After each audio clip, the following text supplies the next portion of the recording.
Robbie Williams, der Partymusik.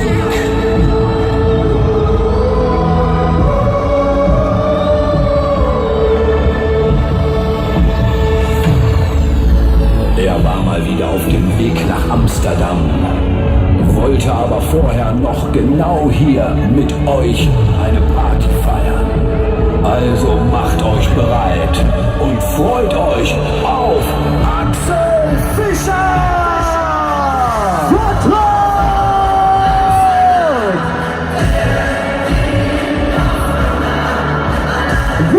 Wir fahren los von Amsterdam in die schönste Stadt der Welt.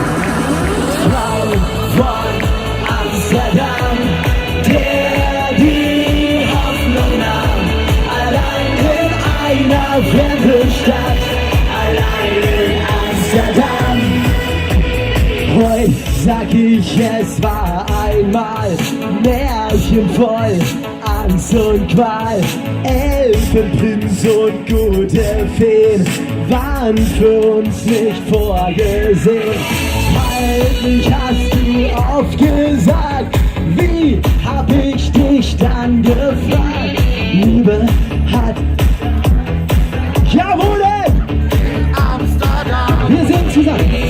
Komm, wir fahren nach Amsterdam. Ich weiß, dass uns nichts passieren kann. Du und ich, wir haben's noch im Blick. Dabei saßen wir längst auf dem sinkenden Schiff. Nein, so hab ich noch gesagt.